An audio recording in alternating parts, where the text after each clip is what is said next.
আসসালামু আলাইকুম রহমতুল্লাহ সুধী দর্শক মণ্ডলী, কেমন আছেন সবাই? আশা করি যে যেখান থেকে আমাদের এই অনুষ্ঠান দেখছেন সকলেই ভালো আছেন এবং সুস্থ আছেন। আমি নাজমুজ্জামান শান্ত আছি আপনাদের সাথে এবং আপনারা দেখছেন এভরিবার্তা।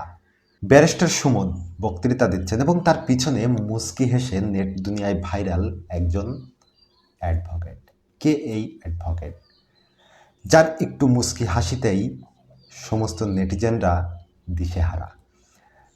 তো জানা গেল অবশেষে তার পরিচয়। তিনি বাংলাদেশের একজন মডেল এবং অভিনেত্রী, নাম প্রিয়া জান্নাতুল।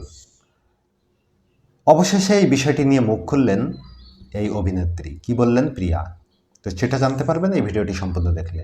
চলুন দেখে আসি মূল ভিডিওটি। সম্প্রতি সৈয়দ সায়েদুল হক সুমন বিভিন্ন ইস্যুতে গণমাধ্যমকে কথা বলছিল। সহকর্মী হিসেবে পাশেই ছিলেন এই আইনজীবী প্রিয়া। সেখানে তার মুচকি হাসিতে ঘায়েল নেটিজেনরা। ভিডিও ক্লিপটি নিয়ে বানানো হচ্ছে রিলস, মিম আর ভিডিও। যাকে নিয়েই এত হইচই তার কানেও গিয়েছে বিষয়টি।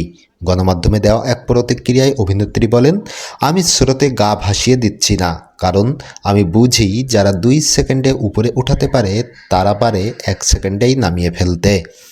এ প্রসঙ্গে প্রিয়া বলেন, আমি বুঝতে পেরেছি যারা কন্টেন্ট বা রিলস তৈরি করছেন বেশিরভাগই তরুণ যুবক। তাদের আসলে জীবনে অনেক অনেক কিছু দেখার বাকি আছে।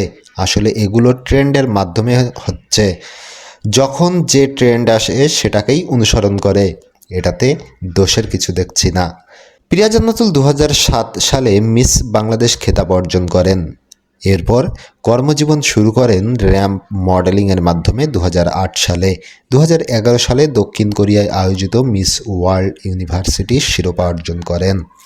হ্যাঁ, শুধু দর্শক মণ্ডলী, আপনারা দেখলেন মূল ভিডিওতে এই বিষয়ে। যদি আপনাদের কোনো মতামত থাকে অবশ্যই কমেন্ট বক্সে জানাবেন। আর প্রিয়ার এই কথার সাথে যদি আপনারা একমত হয়ে থাকেন অবশ্যই সেটাও জানাতে ভুলবেন না। তো ভালো থাকবেন, সুস্থ থাকবেন, আর এই চ্যানেলে নতুন হয়ে থাকলে অবশ্যই সাবস্ক্রাইব করে পাশে থাকবেন।